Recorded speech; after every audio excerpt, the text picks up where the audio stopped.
تاریخ کا جلدی رخ بدلا ہے ہمیں دیوانوں نے. الحمدللہ کفا والسلام على عباده الذين اصطفى اما بعد.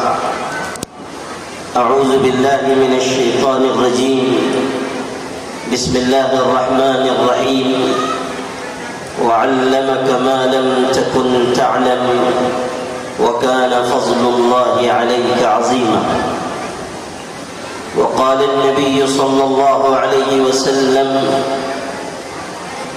من كان له 3 بنات يؤويهن ويرحمهن ويكفلهن وجبت له الجنة.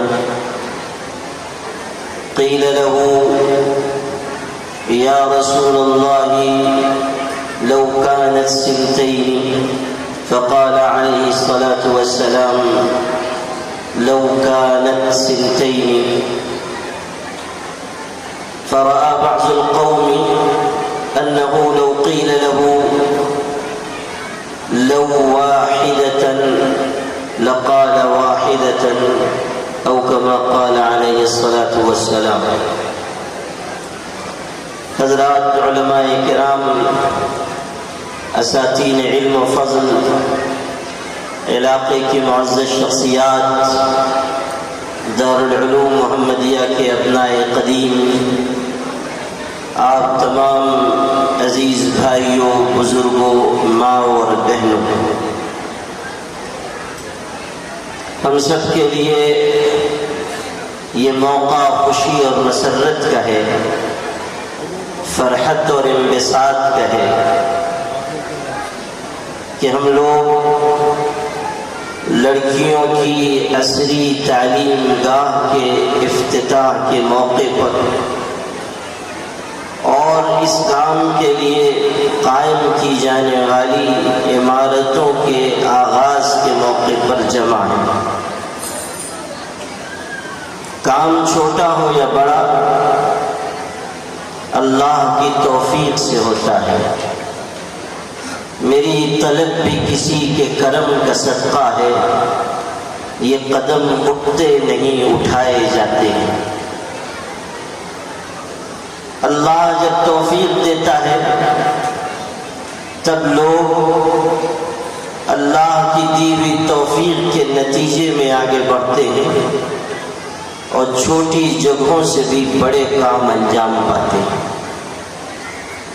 آپ غور کیجئے کہ 1976 میں بے سر و سامانی کے عالم میں ایک چھوٹا سا پودا یہاں لگایا گیا تھا، لیکن اللہ نے خلوص کی برکت سے اس پودے کو تناور درخت کی شکل دی.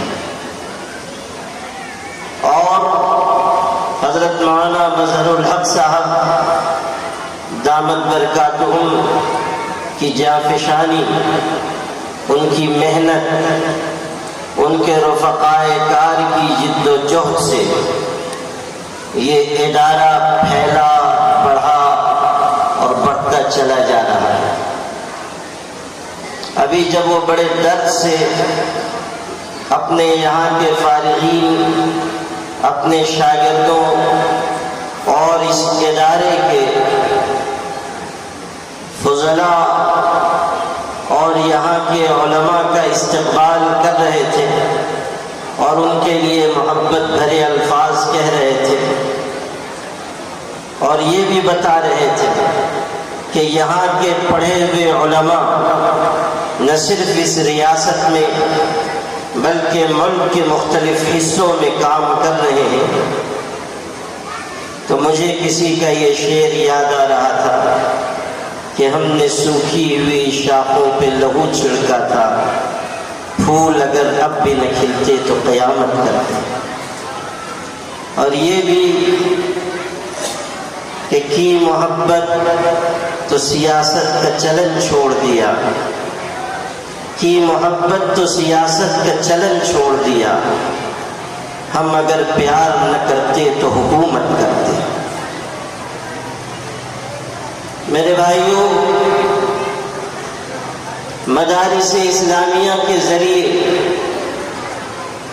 جو خدمت اس ملک میں انجام پائی ہے اور جو خدمت آج انجام پا رہی ہے، اس کا ایک بہترین نمونہ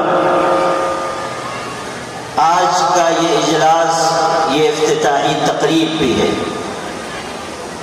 یہ آواز پورے ملک میں لگائی جا رہی ہے کہ ہم اپنے ادارے بنائیں، قائم کریں، چلائیں اور محفوظ ماحول میں اپنی بچیوں کی عصری تعلیم کا انتظام کریں۔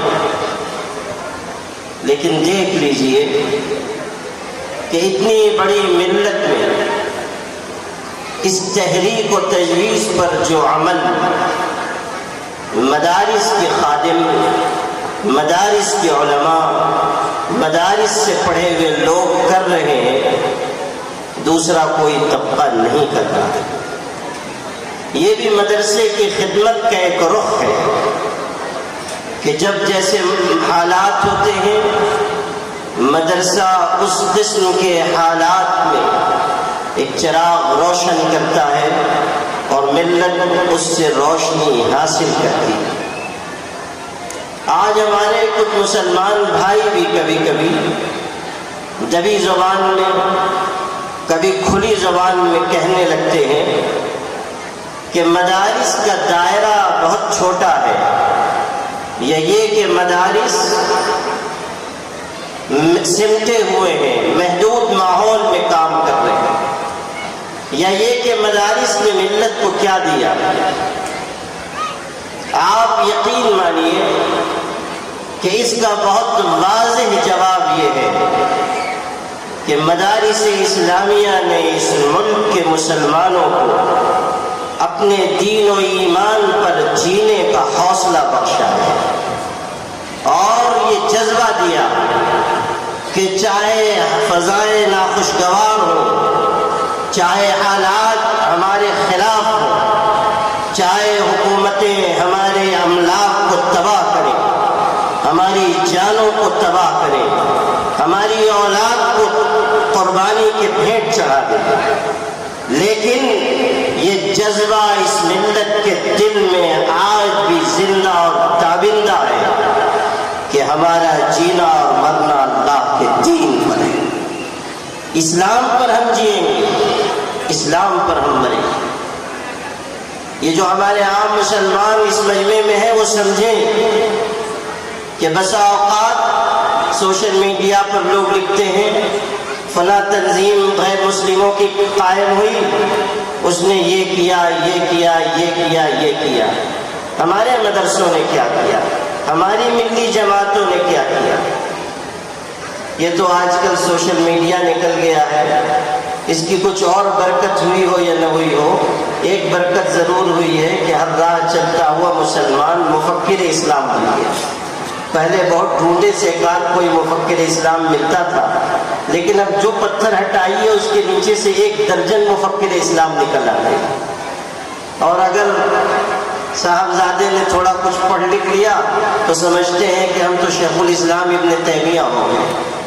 اب لکھے جا رہے ہیں، کہے جا رہے ہیں، نہ کوئی سر نہ کوئی پیر، لیکن یہ سمجھتے ہیں کہ ہماری فکر بہت اونچی، اور اسی قسم کے لوگ یہ سوال قائم کرتے ہیں کہ ہمارے مدارس نے کیا دیا، ہماری ملی تنظیموں نے کیا دیا۔ صاف سن لیجئے کہ اگر اس ملک میں مدارس اسلامیہ کے ذریعے بہت مشکل حالات میں، بہت بے سر و سامانی کے باوجود ہمارے علماء نے دین و شریعت کا چراغ جلائے نہ رکھا ہوتا تو آپ کے سروں کی ٹوپیاں اور آپ کے چہروں کی داڑھیاں غائب ہو چکی ہوتی۔ اور اس ملک میں جو فرقہ پرستی کا ننگا ناچ ناچا جا رہا ہے، یہ ملت بھی اس کے آگے جھک جاتی ہے، سپر انداز ہو جاتی ہے۔ ہم اس وقت اس ملک میں مشکل حالات سے گزر رہے ہیں، کوئی شک نہیں۔ ہمیں مارا جا رہا ہے، کوئی شبہ نہیں۔ ہمارے گھروں کو منہدم کیا جا کی نگاہ میں کانٹے کی طرح گڑ رہے ہیں، کوئی اس میں دو رائے نہیں۔ لیکن یہ کیا کم ہے کہ ہم اس مشکل وقت میں بھی تمام فرقہ پرستوں کے سامنے ایک اعلان بیک زبان کیا کرتے ہیں کہ تمہارا ظلم گوارا مگر ایمان سے پھرنا ناقابل برداشت۔ یہ ہے ان مدارس کی دی ہوئی طاقت۔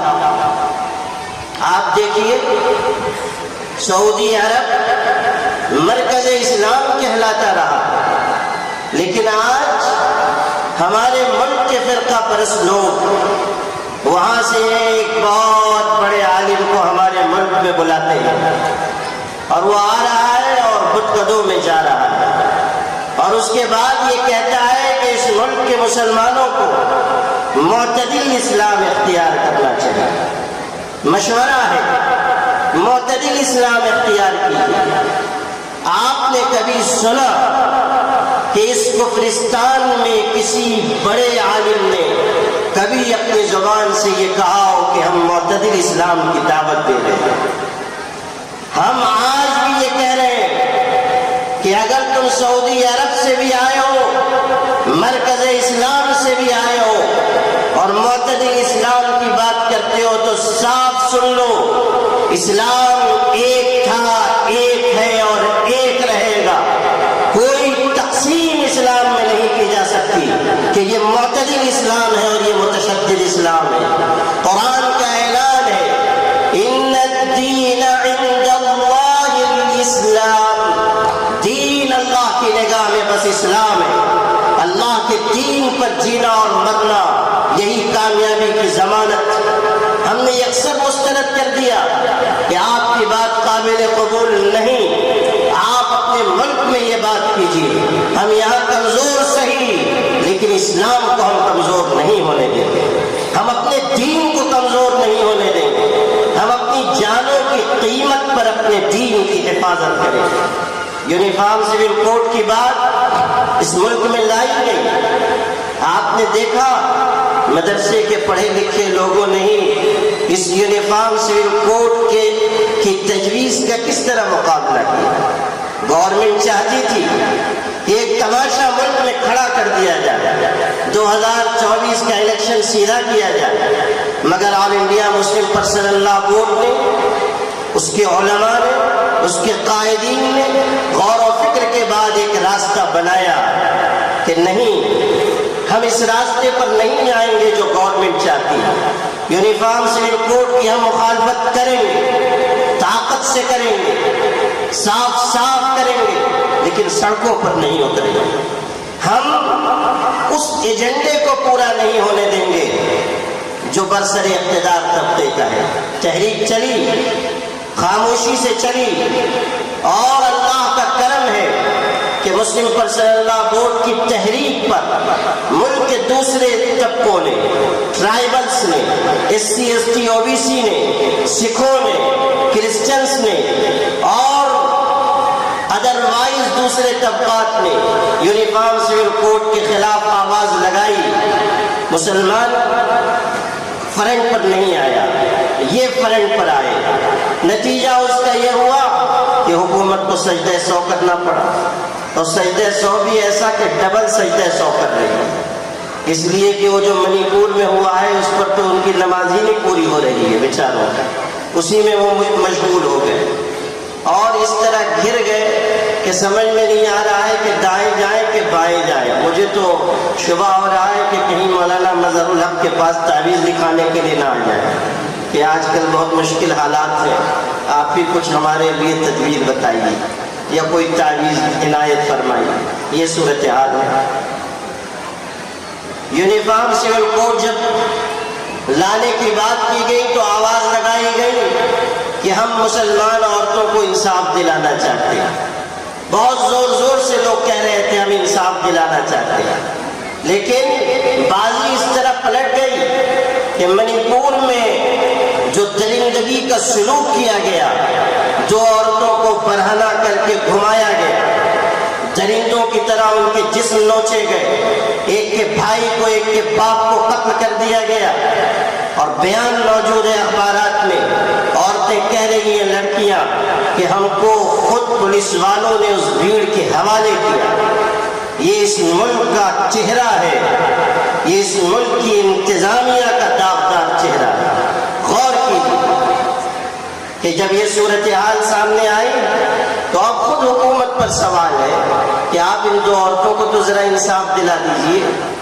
انصاف تو ہو نہیں پا رہا ہے۔ ایک ایسا آدمی جو وہاں وزیر اعلیٰ بن کر بیٹھا ہے، آپ میں ہمت نہیں ہے کہ آپ اس کو ہٹا دیں، برخاست کر دیں۔ آپ کیسے انصاف کی بات کر رہے ہیں؟ آپ کیا مسلمان عورتوں کو انصاف دیں گے؟ اور مسلمان عورتوں کو اب کس انصاف کی ضرورت ہے؟ اللہ نے جو قانون آسمان سے اتارا، اس قانون میں عدل بھی ہے، اعتدال بھی ہے، توازن بھی ہے، حقانیت بھی ہے، صداقت بھی ہے۔ اس نظام میں ہر پہلو سے بہتری ہے، احتیاط، عورتوں کے حقوق کی ضمانت، اور بیوی کی حیثیت میں، بیٹی کی حیثیت میں، ماں کی حیثیت میں، بہن کی حیثیت میں وہ رتبہ عورتوں کو عطا کر دیا گیا کہ اس سے بڑھ کر کوئی رتبہ نہیں دے سکتا۔ اللہ نے عورتوں کو عزت کی چادر دی اور پیغمبر نے عورتوں کو حیا کا زیور عطا کیا۔ اب اس کے بعد کس حق کی بات آپ کر رہے ہیں؟ کس انصاف کی آپ بات کر رہے ہیں؟ قرآن تو اعلان کر رہا ہے وَمَن لَّمْ يَحْكُم بِمَا أَنزَلَ اللَّهُ فَأُولَٰئِكَ هُمُ الْكَافِرُونَ۔ جو اللہ کی اتاری ہوئی شریعت کے مطابق فیصلہ نہیں کرے گا، وہ کفر کے راستے پر چلنے والا ہے، وہ ظلم کے راستے پر چلنے والا ہے، وہ فسق و فجور کے راستے پر چلنے والا ہے۔ اللہ ایک، اس کی شریعت ہمارے لیے قابل عمل، اور اس کا قرآن ہمارے لیے قیامت تک کے لیے رہبر و رہنما، اور اس کے پیغمبر ہمارے لیے راستہ دکھانے والے۔ اب ہمیں کس چیز کی ضرورت؟ ہمارے آقا نے فرمایا ترکتکم علی البیضاء لیلھا کنہارھا لا یزیغ عنہا بعدی الا ہالک۔ لوگوں صاف سنو، میں تم کو اپنے بعد ایک ایسی صاف ستھری شریعت پر چھوڑ کر جا رہا ہوں جس کی رات بھی اس کے دن کی طرح ہے۔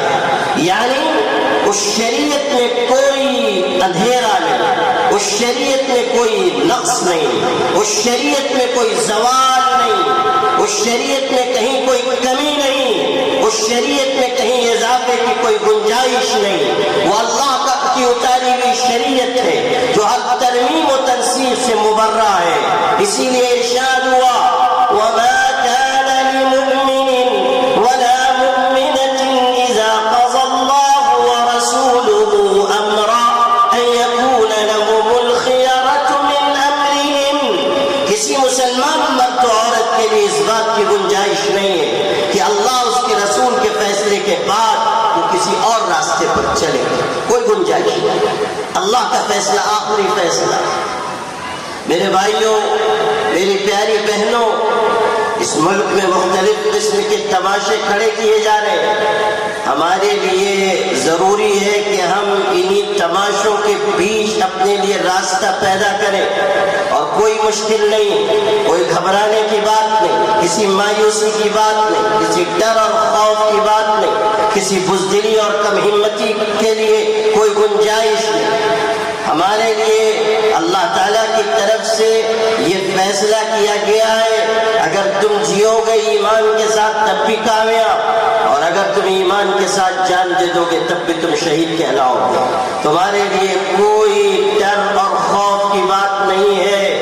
یاد رکھنا، ڈر انہیں ہوگا جو اس دنیا کو جنت سمجھتے ہیں۔ ہم اس دنیا کے بعد کی جنت پر یقین رکھتے ہیں۔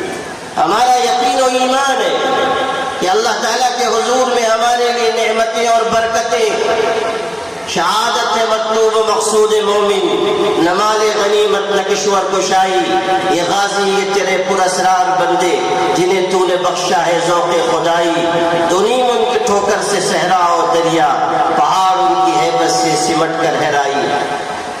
ہمارے لیے راستہ مقرر ہے، تو اس لیے گھبرائیے مت۔ حالات آج ہیں کل گزر جائیں گے۔ سلطان عبد الحمید ترکی سلطنت کے آخری خلیفہ تھے.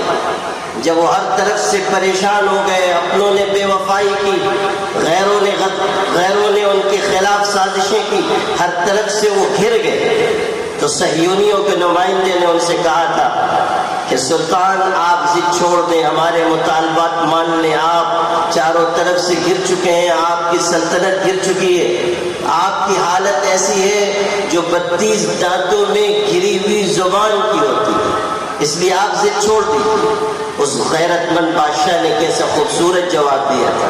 کہنے لگا میں بھی جانتا ہوں کہ میں اور میری سلطنت گر گئے اور ہماری حالت وہی ہے جو 32 دانتوں میں گری زبان کی ہوتی ہے، مگر سن، قانون قدرت یہ ہے کہ 32 کے 32 دانت گر جاتے ہیں، زبان سلامت رہتی ہے، زبان اپنی جگہ قائم رہتی ہے.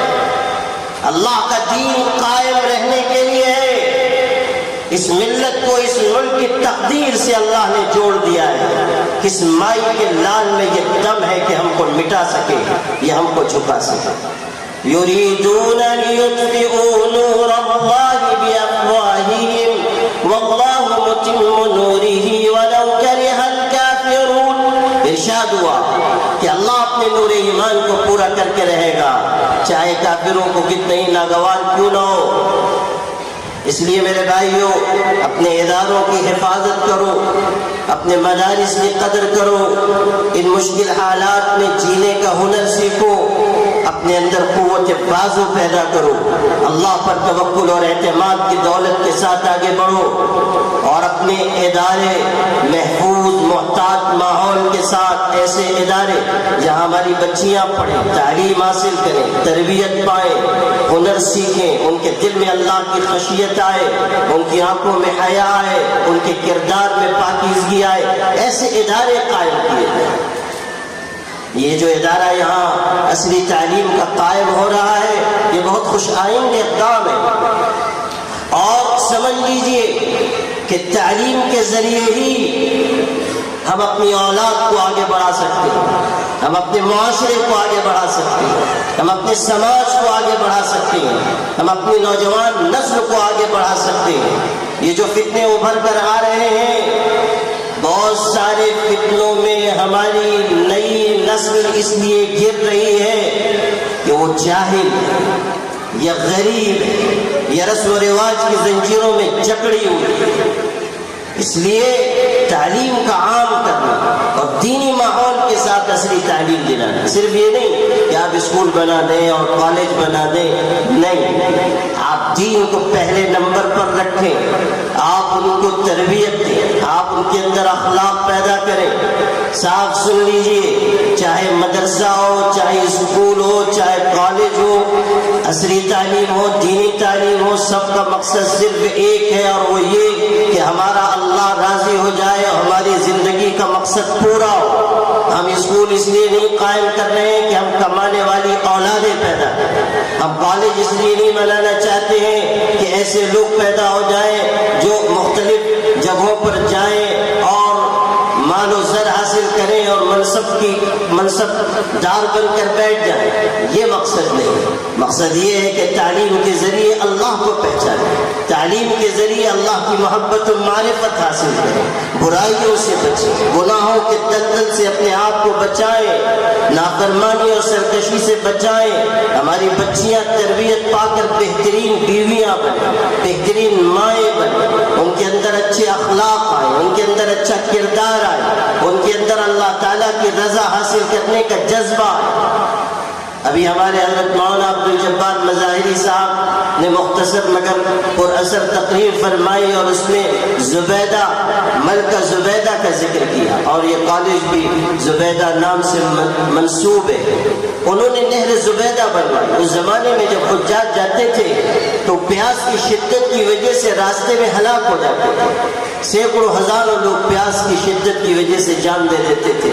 اس خاتون نے اس زمانے میں کروڑوں روپے خرچ کر کے اپنے علاقے سے مکہ مکرمہ تک نہر کھدوائی اور کئی سو سال تک وہ نہر جاری رہی. آج بھی اس کے آثار باقی ہیں. جو حصہ آپ کو سنانا ہے وہ یہ، ایک مومن خاتون، ایک تعلیم پائی ہوئی خاتون، ایک اللہ سے ڈرنے والی خاتون کیسی ہوتی ہے. یہ زبیدہ جب وہ نہر کھدوا رہی تھی اور پیسے دلواتی تھی، انجینئر حساب لکھتے تھے، برسوں تک کام چلا، کروڑوں روپے خرچ ہوئے. جب نہر مکمل ہوئی تو وہ انجینئرز، وہ ذمہ داران بڑے بڑے دفتر لے کر آئے. ان دفاتر میں حساب لکھا تھا، حساب تھا کہاں کتنے پیسے خرچ ہوئے. بہت ضخیم دفتر تھے، کروڑ روپے اس زمانے کے خرچ ہوئے.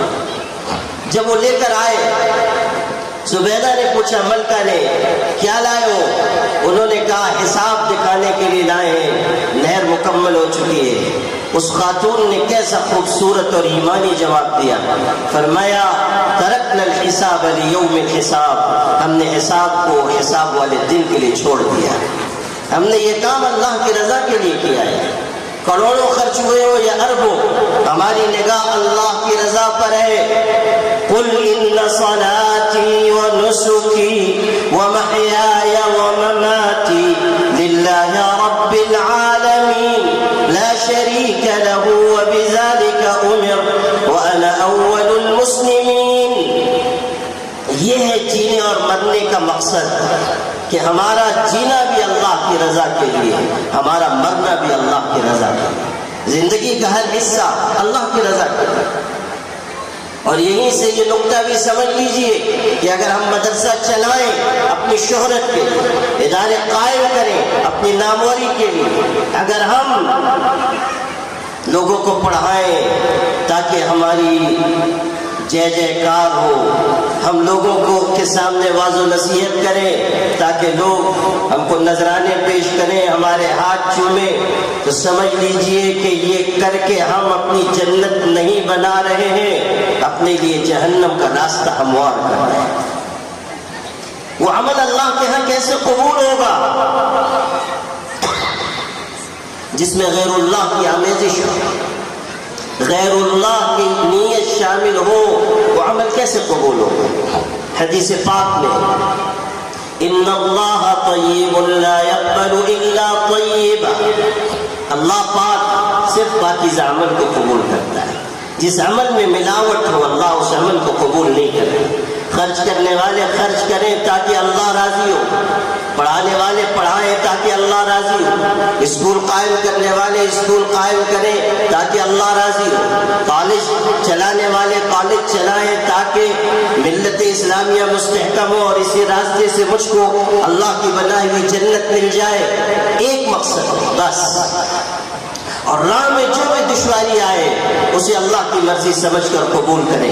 یقیناً ملت کی خدمت کی راہ آسان نہیں ہے، لیکن جواں مرد وہی ہے جو اس مشکل کام کو بھی آسان کر دکھائے.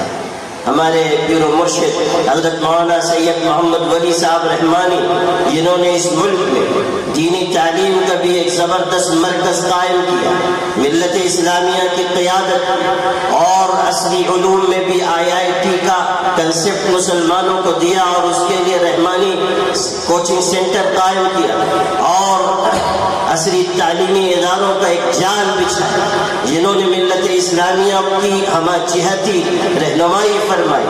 وہ یہ کہا کرتے تھے کہ ہماری راہ آسان نہیں ہے، اور یہ شعر سناتے تھے، میرے ساتھ ساتھ چلے وہی جو کہ خار راہ کو چوم لے، جسے کلفتوں سے گریز ہو وہ میرا شریک سفر نہ ہو. جسے کلفتوں سے گریز ہو وہ میرا شریک سفر نہ ہو. یہ قدم قدم بنائے یہ سواد کوئے جانا، جسے زندگی ہو پیاری وہ یہیں سے لوٹ جائے، جسے زندگی ہو پیاری وہ یہیں سے لوٹ جائے. تو میرے بھائیوں، ہمیں اس وقت ملت اسلامیہ کے لیے جو بھی خدمت انجام دینی ہے اس میں ہم اس کا خیال رکھیں کہ ہمارے پیش نظر اخلاص، اللہ کی مرضی، اللہ کی رضا، اللہ تعالیٰ کی خوشنودی، اللہ تعالیٰ کی بنائی ہوئی جنت. اور یہ سمجھ لیجیے کہ اس دور میں بچیوں کی بنیادی دینی تعلیم اور محفوظ ماحول میں عصری تعلیم اس لیے ضروری ہے کہ فتنے ابھر کر آ رہے ہیں اور ارتداد کی لہر ہمارے معاشرے کو تباہ ہزاروں مسلمان یہاں آباد ہیں جھوپڑپٹیوں میں، یہ اپنی بیٹیوں کو ماں باپ خود مشورہ دیتے ہیں کہ تم فلاں کے ساتھ بھاگ جاؤ، اس لیے کہ تمہاری شادی کرنے کا ہمارے پاس کوئی انتظام نہیں، تم فلاں کے ساتھ فرار ہو جاؤ، ہمارے پاس نظم نہیں ہے، کہاں سے ہم تم کو جہیز دیں، کہاں سے ہم انتظام کریں۔ یہ جو رسم و رواج کی زنجیریں ہم نے اپنے قدموں میں ڈالی، اس کا بہت خطرناک نتیجہ اب نکل کر آ رہا ہے۔ جہیز ہم نے مسلط کر دیا، لاکھوں لاکھ روپے نمائش کے نام پر خرچ کیے جا رہے ہیں، اسراف اور فضول خرچی ہو رہی ہے، اور اس وقت بھی جبکہ ملت اسلامیہ شدید ترین بحران کا شکار ہے، ہماری ملت آنکھیں کھولنے کے لیے آمادہ نہیں، اپنے پیسوں کا صحیح استعمال کرنے کے لیے آمادہ نہیں۔ ابھی بھی ہم 55 لاکھ روپے ڈیکوریشن پر لگا رہے ہیں، 50 لاکھ روپے دے کر ہال بک کروا رہے ہیں، ابھی بھی موٹے موٹے دعوت نامے شادی کارڈ چھپوا رہے ہیں۔ بمبئی کے ایک صاحب کے ہاں سے شادی کا کارڈ آیا، اتنا زخیم میں نے سمجھا اندر کوئی کتاب ہے، نکال کے دیکھا تو شادی خانہ بربادی کا انتظام تھا۔ تو میں نے معلوم کروایا کہ یہ کتنے میں ایک کارڈ چھپا ہے، پتہ چلا کہ ایک شادی کارڈ 1200 روپے میں چھپا ہے۔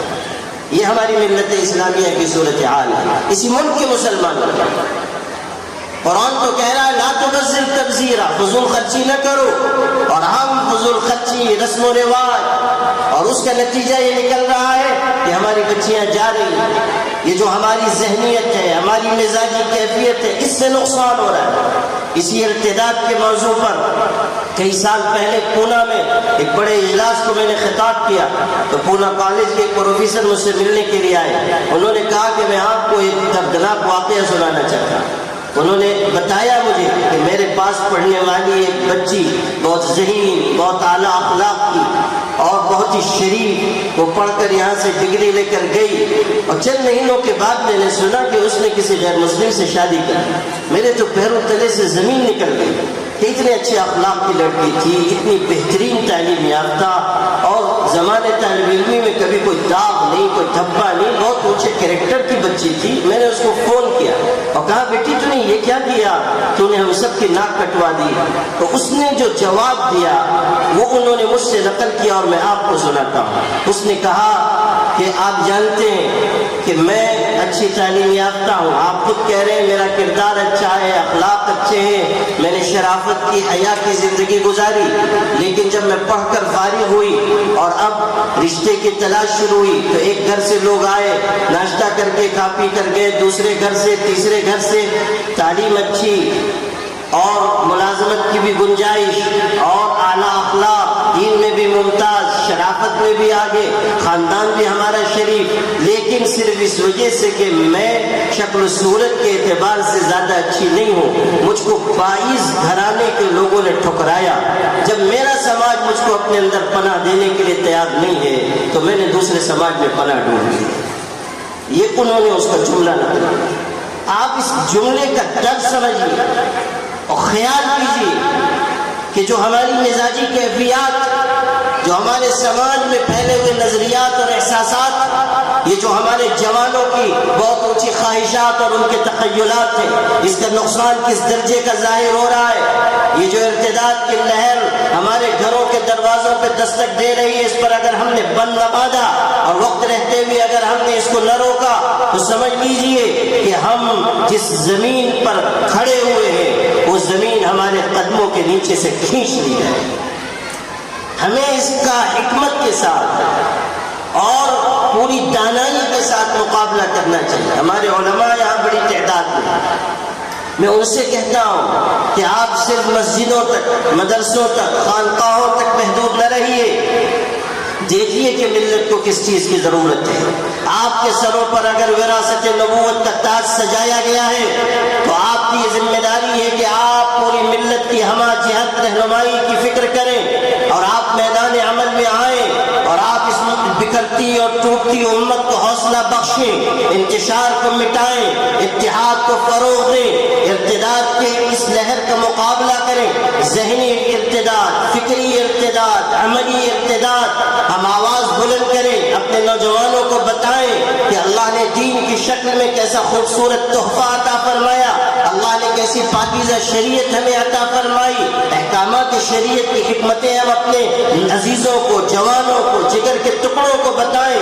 کتنی ہماری بچیاں ہیں پڑھی لکھی جن کے ذہنوں میں غلط پروپیگنڈے کی وجہ سے، جھوٹے پروپیگنڈے کی وجہ سے احکام شریعت کے بارے میں غلط فہمی پیدا ہو یا ان کا ذہن بدل رہا ہے۔ ہمیں ان حقیقتوں کو سمجھنا ہوگا اور اپنی نئی نسل کو بچانا ہوگا، اور اس کے لیے ہمیں محنت کے راستے پر چلنا ہوگا۔ ہمیں خود آگے بڑھ کر ملت اسلامیہ کو بیدار کرنے کی ذمہ داری انجام دینی ہوگی، اور اس کے لیے جا بجا ہم ایسے ادارے قائم کریں، اس سے مطمئن نہ ہو جائیں کہ بس ہمارے یہاں ماشاءاللہ دارالعلوم محمدیہ کے زیر نظم ایک ادارہ قائم ہو گیا، ایک اسکول بن گیا، ایک کالج بن گیا۔ نہیں، ملت ہماری بہت بڑی، ہر علاقے میں ہم ادارے قائم کریں، ہر خطے میں ہم ادارے بنائیں، اور اس کے لیے آواز لگائیں، مسجدوں کے ممبروں سے ہم کہیں۔ یہ نہ ہو کہ ہم صرف روایتی باتیں ممبر سے کہتے رہیں کہ نماز پڑھیے، روزہ رکھیے، حج کیجیے، زکوٰۃ دیجیے۔ یقیناً یہ سب چیزیں بہت ضروری ہیں، لیکن اسی کے ساتھ یہ بھی ضروری ہے کہ آپ ان موضوعات پر گفتگو کریں کہ اس وقت ہم اپنی ملت کو کیسے بچا سکتے ہیں، اس وقت ہمیں ارتداد پر کیسے بند باندھنا ہوگا، اس وقت ہمیں ادارے کیسے قائم کرنے ہوں گے۔ آپ اپنے مسلیوں میں سے جو سرمایہ دار ہیں ان سے کہیے کہ آپ مسجد میں سنگ مرمر نہ لگوائیے، آپ اس کے بجائے کوئی چھوٹا سا اسکول قائم کیجیے، آپ کالج قائم کیجیے، تاکہ ہم اس ملک کے فرقہ پرست لوگوں کو بتا سکیں کہ اگر تم اپنے اداروں کے دروازے ہم پر بند کرو گے، ہماری بچیوں پر بند کرو گے، تو اللہ نے ہمارے اندر یہ طاقت رکھی ہے کہ ہم اپنے خود کفیل ادارے بنائیں، چلائیں، اور ہم اپنی بچیوں کو بھی اعلیٰ تعلیم دلائیں۔ ہمیں یہ بتانا ہوگا اور ہمیں یہ رہنمائی اپنی ملت کی کرنی ہوگی۔ ہم محراب و ممبر سے آواز لگائیں کہ اس وقت اس قسم کے ادارے بہت ضروری ہیں، ملت کے لیے نہایت ضروری ہے، تاکہ ہم اپنے جو تنا حضرت عائشہ رضی اللہ عنہا سے نقل کیا ہے، علم کے کیسے اونچے درجے پر تھیں کہ ابو بکر و عمر جیسے لوگ، بڑے بڑے صحابہ علم کے سلسلے میں، مسائل کے سلسلے میں ان سے رجوع کرتے تھے۔ حضرت عائشہ رضی اللہ عنہا ان سے رجوع کر رہے ہیں۔ حضرت سعید ابن مسیب رحمۃ اللہ علیہ خیر التابعین کہلاتے ہیں، بہت زبردست عالم اور محدث تھے۔ ان کی صاحبزادی تھی، شکل و صورت میں بھی بہت ممتاز، سیرت اور کردار میں بھی بہت ممتاز۔ ان کے لیے شہزادے کا پیغام بادشاہ نے بھجوایا، اس زمانے کے خلیفہ نے، حضرت نے مسترد کر دیا کہ میری بیٹی محل میں جائے گی، اس کے اخلاق بگڑ جائیں گے۔ رد کر دیا۔ ایک غریب طالب علم سے نکاح کیا جس کا اس سے پہلے ایک اور نکاح ہو چکا تھا، بیوی فوت ہو گئی تھی، اس سے نکاح کر رہا۔ اب سنیے، نکاح ہو گیا، اپنی صاحبزادی کو لے جا کر اس کے شوہر کے گھر چھوڑ کر آ گئے۔ ابو وداع اس طالب علم کا نام تھا۔ چند دن گزرے، اب شوہر ایک دن دروازے سے نکل رہے ہیں صبح کے وقت۔ بیوی نے پوچھا، حضرت سعید ابن مسیب کی صاحبزادی نے، کہاں جا رہے ہیں؟ اپنے شوہر سے پوچھا کہاں جا رہے ہیں؟ انہوں نے کہا کہ آپ کے والد صاحب سے حدیثیں پڑھتا ہوں، طالب علم جا رہا ہوں، حلقہ درس میں حضرت کے ہاں جا رہا ہوں۔ تو اس صاحبزادی کی عمر کیا رہی ہوگی؟ جوانی، عین نوجوانی کی عمر ہے۔ اس وقت وہ خاتون، وہ لڑکی کہتی ہے کہ بیٹھ جائیے، اجلس اعلمک علم سعید، گھر میں بیٹھے رہیے، جتنا علم میرے باپ کے سینے میں ہے، اللہ کے کرم سے میرے سینے میں بھی ہے، جتنی حدیثیں وہ جانتے ہیں میں بھی جانتی ہوں، آپ یہاں بیٹھیے، جتنی روایتوں کی آپ کو ضرورت ہوگی میں گھر میں بیٹھ کر آپ کو سنا دوں۔ آپ غور کیجئے کہ علم کے کس اونچے درجے پر ہے۔ حضرت امام مالک 4 اماموں میں سے ایک امام ہے۔ موطا ان کی کتاب ہے، حدیث شریف کی پہلی کتاب۔ وہ حدیث شریف پڑھاتے ہوتے تھے مسجد نبوی میں، اور سینکڑوں ہزاروں لوگ حلقے درس میں شامل ہیں، بڑے بڑے علماء بھی ہیں۔ اور موطا امام مالک کی عبارت پڑھی جاتی تھی، اگر کہیں کوئی غلطی ہو جاتی تھی تو حضرت امام مالک کی بیٹی دروازے کے پیچھے بیٹھ کر سنتی ہوتی تھی، اگر کہیں کوئی غلطی ہوتی تو وہ کنڈی کھٹکھٹا دیتی تھی، جیسے ہی آواز آتی تھی امام مالک کو اتنا اعتماد تھا اپنی بیٹی کے علم پر کہ وہ فرماتے تھے پھر سے دوہرا کر پڑھو، تم نے کوئی غلطی کی، تم نے غلط پڑھا۔ آپ سوچئے کہ یہ صورتحال ہے، علم کا یہ اونچا معیار مسلمان خواتین کے پاس رہا ہے، اور اس کی سینکڑوں مثالیں ہیں جس کے بیان کرنے کا بھی موقع نہیں ہے۔ آپ سے یہ کہنا چاہتا ہوں کہ بچیوں کی دینی اور محفوظ ماحول میں اصلی تعلیم ضروری ہے، اس پر پوری توجہ ہم خرچ کریں۔ یاد رکھیے گا، ایک اچھی پڑھی لکھی مسلمان لڑکی کے ذریعے ہی ایک اچھا خاندان وجود میں آئے گا۔ اگر ہم اپنی بچیوں کو اچھی تعلیم نہیں دلائیں گے تو ہمارے معاشرے میں اچھی اولادیں نہیں ہوں، اچھی نسل نہیں پیدا ہوگی۔ اچھی نسل کے لیے ماں کا بہترین ہونا، تعلیم یافتہ ہونا، پڑھا لکھا ہونا ضروری ہے، تربیت ضروری ہے، حسن اخلاق ضروری ہے، اس کے اندر بہترین کردار ضروری ہے۔ یاد رکھیے، اگر تعلیم حاصل کی جائے گی اور اللہ کی خشیت پیدا کی جائے گی تو تمنائیں بدل جائیں گی، جذبات بدل جائیں گے، آرزویں بدل جائیں گی۔ آج جو ہماری بچیاں دوسری راہوں پر جا رہی ہیں، آپ دیکھیں گے کہ یہی بچیاں کل بہترین خاندانوں کے وجود میں لانے کا ذریعہ بنے، جب ان کے جذبات، ان کی تمنائیں بدلیں۔ کس طرح تعلیم اور اللہ کی خشیت جذبات کو بدلتی ہے، میں آپ کو اس کی ایک مثال بتاتا ہوں۔ آپ سب نے نام سنا ہوگا صلاح الدین ایوبی رحمۃ اللہ علیہ کا، اسلام کے بہترین جانباز سپاہی اور قبل اول کو آزاد کرانے والے۔ ان کے والد کا نام تھا نجم الدین۔ عمر اچھی آ گئی تھی لیکن اس وقت تک انہوں نے نکاح نہیں کیا تھا، تو ان کے بھائی اسد الدین نے کہا کہ بھائی جان آپ شادی نہیں کریں گے؟ عمر اچھی آ رہی ہے آپ کی، شادی نہیں کریں گے؟ اور وزیر کی بیٹی ہے، خوبصورت ہے، پڑھی لکھی ہے، آپ چاہیں تو وہاں پیغام بھیجا جائے۔ نجم الدین نے کہا نہیں، میں اس سے شادی نہیں کروں گا۔ وہ غصے میں آ گیا، بھائی غصے میں آئے کہ وزیر کی بیٹی سے شادی نہیں کرے گا تو پھر کس سے کرے گا؟ تو انہوں نے جو بات کہی وہ عجیب، کہنے لگے کہ میں تو ایسی نیک خاتون سے شادی کرنا چاہتا ہوں جو ہاتھ پکڑ کر مجھ کو جنت میں داخل کر دے، اور جس کے بطن سے اللہ مجھ کو ایسی اولاد عطا کرے جو مسلمانوں کے پہلے قبلہ کو آزاد کرا سکے۔ اس وقت تک قبل اول غلامی کی زنجیروں میں جکڑا ہوا تھا، کہا کہ اس کو آزاد کرا سکے ایسی اولاد میں چاہتا۔ بات آئی گئی ہو گئی، چند مہینوں کے بعد یہ ایک بزرگ کی خدمت میں حاضر تھے، علاقے کے ایک بڑے عالم کی خدمت میں بیٹھے ہوئے تھے، کچھ بات ہو رہی تھی، اتنے میں خاتون آئی، پردے کے پیچھے سے انہوں نے ان بزرگ سے کہا آپ سے مجھ کو کچھ عرض کرنا ہے۔ تو ان بزرگ نے کہا کہ ذرا آپ بیٹھیں۔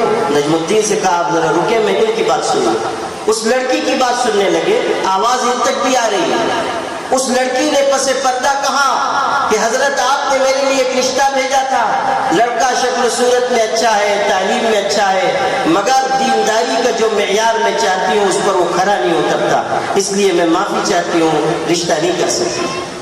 ان بزرگ کو حیرت ہوئی، انہوں نے کہا پھر تم کیسے شخص سے نکاح کرنا چاہتی ہو؟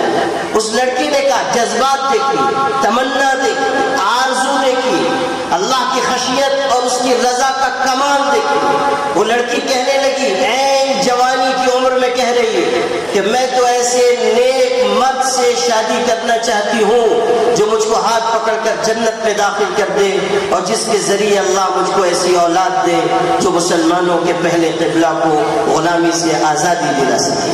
وہی جملے جو نجم الدین نے کہے تھے وہ اس نے دہرائے۔ جیسے یہ جملے انہوں نے سنے تڑپ گئے اور ان بزرگ سے کہا حضرت اگر آپ پسند کریں تو ان سے میری شادی کرا دیجیے۔ ان بزرگ نے کہا تم منصب والے ہو، تم مال والے ہو، یہ لڑکی ہمارے محلے کی سب سے غریب گھرانے کی لڑکی ہے، نبھا سکو گے؟ نجم الدین نے کہا بسم اللہ، آپ نکاح کرا دیا۔ نکاح ہو گیا۔ مرد کی بھی تمنائیں بہترین تھیں، عورت کی تمنائیں بھی بہترین تھیں، دونوں میاں بیوی کی بہترین تمنا کے نتیجے میں اللہ نے ان کو وہ اولاد عطا کی جس کو دنیا نے صلاح الدین ایوبی کے نام سے یاد کیا، اور جس نے مسلمانوں کے پہلے قبلے کو آزادی میرے بھائیوں، یہ جذبات، یہ تمنائیں، یہ امنگیں تعلیم اور تربیت کے نتیجے میں پیدا ہوتی ہیں۔ اللہ کی خشیت آتی ہے علم کے ذریعے۔ انما یخشی اللہ من عبادہ العلماء، اللہ سے وہی ڈر سکتے ہیں جن کے جو علم والے، اللہ تعالیٰ کے دین کا علم جن کے سینوں میں آئے گا، وہی خشیت کے راستے پر چلیں گے، وہی اللہ تعالیٰ، وہی نیک اور اچھے جذبات کے ساتھ آگے بڑھیں گے۔ علم دین ہی انسان کے نظریات کو بدلتا ہے، تعلیمی انسان کے ذہن کو نئے آفاق سے روشناس کراتی ہے۔ اس لیے آپ سب اس موقع پر یہاں حاضر ہیں تو ایک عزم کیجئے کہ انشاءاللہ ہم اپنے اپنے علاقوں میں بھی اس طرح کے ادارے قائم کرنے کی کوشش کریں گے، اور یہ بھی عزم کیجئے کہ یہ جو ادارہ بن رہا ہے اس میں ہم مدد کریں گے، تعاون کریں گے۔ ابھی بہت سا کام باقی ہے۔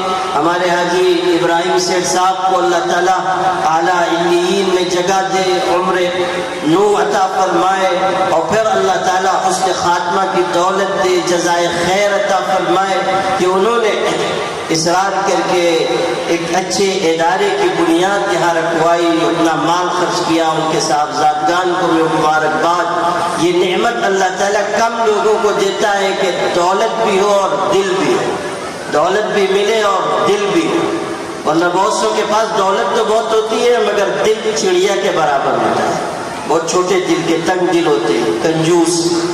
خرچ کرنے کی بات کیجیے تو بیچارے پریشان ہو جاتے ہیں، بلکہ وہ رمضان میں مدرسے کا سفیر پہنچ جائے اور کہے کہ مدرسے میں بڑی ضرورت ہے تو سیٹھ صاحب ایسے کنجوس کے اپنی ہی پریشانی کی داستان سناتے ہیں، اور وہ بھی اتنی لمبی کہ وہ سفیر بھی سوچتا ہے کہ کاش میرے پاس زکوٰۃ کی رقم ہوتی تو انہی کو دے دیتا۔ یہ بیچارے سب سے بڑے مستحق کے زکوٰۃ معلوم ہو رہے ہیں، بڑے پریشان حال ہیں، مصیبت زدہ ہے، تو انہی کو میں پیش کر دیتا۔ یہ نہیں، اللہ تعالیٰ اگر دولت دے تو اس سے دل بھی مانگی۔ حضور صلی اللہ علیہ وسلم نے اپنے گھر میں حضرت ام سلمہ سے کہا، اپنی زوج محترمہ سے، کہ ام سلمہ خرچ کر، گن گن کر نہ رکھ، ورنہ اللہ بھی تجھ کو گن گن کر عطا کرے۔ حضرت بلال سے فرمایا جو آپ کے خزانچی تھے، پیسے ان کے پاس ہوتے تھے، حضرت بلال سے کہا، اور کیسا فصیح و بلیغ خوبصورت جملہ، ہمارے علماء اس کا لطف لیں گے۔ ارشاد فرمایا انفق بلالا ولا تخش من ذی العرش اقلالا، بلال اللہ کے راستے میں خرچ کر اور عرش والے سے کسی تنگی کا اندیشہ نہ رکھ۔ عرش والے کے پاس لامحدود خزانے، اگر خرچ کرو گے اللہ دے گا۔ حدیث پاک میں کہ جب انسان اللہ کے راستے میں خرچ کرتا ہے، آسمان سے فرشتہ اتر کر آتا ہے اور کہتا ہے اللہم اعط منفقا خلفا، اللہ خرچ کرنے والے کو اس کے مال کا بدل عطا فرما۔ اور جب روک روک کر کوئی انسان رکھتا ہے، کنجوسی کرتا ہے، ایک فرشتہ آتا ہے اور کہتا ہے اللہم اعط ممسکا تلفا، اللہ روک روک کر رکھنے والے کے مال کو تباہ فرما دے۔ صرف دعا نہیں ہے، بد دعا بھی ہے۔ یہ ون وے ٹریفک نہیں ہے کہ صرف جائے گا ہی، اگر آپ نہیں خرچ کریں گے تو مال ختم بھی ہو جائے گا۔ آپ کو ایک دلچسپ قصہ سنا دیتا ہوں۔ وہ کسی عرب ملک میں کوئی فقیر تھا، ایک بڑی دکان کے سامنے پہنچا، بڑی عالی شان دکان تھی، بھوکا تھا۔ مالک کی دکان سے کہا کچھ کھلا دو، کچھ دے دو۔ اس نے کہا کچھ نہیں ہے، جاؤ بابا معاف کرو۔ اس نے کہا نہیں، میں تو لے کر جاؤں گا۔ اس نے کہا معاف کرو، بڑا کنجوس تھا، مال تھا مگر کنجوس۔ وہ وہیں بیٹھ گیا، فقیر جو تھا بھکاری وہیں بیٹھ گیا۔ یہ جو ہمارے اقتدار والے لوگ ہیں ان سے کچھ شجرہ نسل ملتا رہا ہوگا، تو بے شرمی اچھی خاصی تھی ماشاءاللہ، یعنی معیار تک پہنچی ہوئی بے شرمی، تو بیٹھ گیا۔ اب بیٹھ گیا، وہ دکاندار نے سمجھا کہ کتنی دیر بیٹھے گا، گھنٹہ دو گھنٹہ، اس کے بعد تو جائے گا، مگر سبحان اللہ وہ تو بیٹھ گیا، شام کر دی اس نے وہیں۔ اب جب ٹلا ہی نہیں تو دکاندار نے سوچا چلو کچھ دے کے اس سے چھٹکارا حاصل کرے، تو عربی میں کہنے لگا، اپنے بہت سارے ملازم تھے نوکر، تو کہنے لگا یا وزیر قل لی امیر فلیقل لی بشیر فلیقل لی نذیر ان یعطی خبزا لہذا الفقیر۔ اتنی لمبی بخاری کی سند، وہ حضرت مولانا تھے نا، بخاری شریف پڑھاتے ہیں مولانا رضوان صاحب، تو بخاری کی سند، وزیر تم امیر سے کہہ دو، وہ بشیر سے کہہ دے، وہ نذیر سے کہہ دے کہ اس فقیر کو ایک روٹی دے دو۔ اتنی دیر کا انتظار، بخاری کی اتنی لمبی سند اور اس کے بعد ایک روٹی۔ تو اس فقیر کو بھی بہت غصہ آیا، اس نے بھی بد دعا کے لیے ہاتھ اٹھایا اور کہا یا اللہ کل جبریل فلیقل لی میکائیل فلیقل لی اسرافیل فلیقل لی عزرائیل ان یقبض روح ھذا البخیل۔ اس نے بھی پوری سند متصل بیان فرمایا کہ اللہ تو جبریل سے کہہ دے، وہ میکائیل سے کہہ دے، وہ اسرافیل سے کہہ دے، وہ عزرائیل ملک الموت سے کہے کہ اس کنجوس کو دنیا سے اٹھا لے جائے، خستم جہاں پا۔ تو بد دعا دی اور خطرناک بد دعا دی، اس کو سیدھے یہاں سے اٹھا کے لے کے جاؤ۔ تو اگر انسان خرچ کرے گا تو اللہ تعالیٰ کے فرشتے اس کو دعا دیں گے، اور اگر روک کر رکھے گا تو اللہ تعالیٰ کے فرشتوں کی بد دعا کا شکار ہوگا۔ اس لیے کھلے ہاتھ سے اللہ کے راستے میں خرچ کیجیے، اللہ کی مدد آئے گی۔ ہمارے حضرت مولانا مظہر الحق صاحب نے بڑی محنت اور جافشانی سے ان اداروں کو بنایا، چلایا اور اپنے خون جگر سے سینچا ہے، اور مجھے خوشی ہے کہ حضرت مولانا مظہر الحق صاحب میرے والد ماجد حضرت مولانا محفوظ الرحمان صاحب قاسمی رحمۃ اللہ علیہ کے شاگرد رشید ہیں۔ گویا کہ والد صاحب سے جو کچھ انہوں نے پڑھا اور فیض حاصل کیا، اس فیض کی تقسیم ان کے ذریعے یہاں ہو رہی ہے، اور آج یہاں حاضر ہو کر اس ادارے کو دیکھ کر اور ان نئے عزائم اور اقدامات کی خبر حاصل کر کے دل بہت خوش ہوا، اور یہ دل سے آواز آئی کہ بہترین صدقہ جاریہ ایسے ہی شاگرد ہیں، ایسے ہی طالب علم ہیں۔ اللہ تعالیٰ ہم لوگوں کو بھی ایسے لوگ نصیب کریں جو ہمارے بعد دین کا کام کریں، دین کی خدمت کریں، ملت کی احیاء اور دین کے بقا کے کاموں میں شریک ہو سکے۔ یہاں ہمارے حضرت والد ماجد کے بہت سے شاگرد ہیں، حضرت مولانا عبد الوہاب صاحب بھی ہیں، مولانا عبد الجبار صاحب مظاہری ہیں، اور کئی حضرات ہیں۔ مولانا طالب صاحب تشریف لائے تھے، آج ہی ان کی زیارت ہوئی، انہوں نے بتایا کہ وہ بھی والد صاحب کے شاگرد ہیں۔ ابھی تک یہ کہف میں وہ جو اصحاب کہف والا تھا اس میں چھپے ہوئے تھے، تو انہوں نے آج تک بتایا، انہوں نے زیارت کرائی۔ ماشاءاللہ آج ان کو بھی دیکھ کر اور ان کی خدمات بھی سن کے بہت خوشی ہوئی۔ یہ سب یقیناً میرے والد مرحوم کے لیے صدقہ جاریہ ہے، اور میرے والد صاحب تو اللہ کو پیارے ہو گئے، اور ان کو بھی جانا ہے، ہم کو بھی جانا ہے۔ یقیناً یہ لوگ ان اچھی خدمات کے ساتھ حاضر ہوں گے، اور والد صاحب سے بھی آخرت میں ملاقات ہوگی تو ان کو بھی فخر ہوگا، اور وہ بھی ان پر انشاءاللہ ناز کریں گے، اور ان کی خدمات پر ہم لوگ ہدیہ تبریک خراج تحسین پیش کرتے ہیں۔ اللہ تعالیٰ اپنے فضل و کرم سے ہم سب کے یہاں جمع ہونے کو قبول فرمائے، ہم سب کو برکتوں سے مالا مال فرمائے۔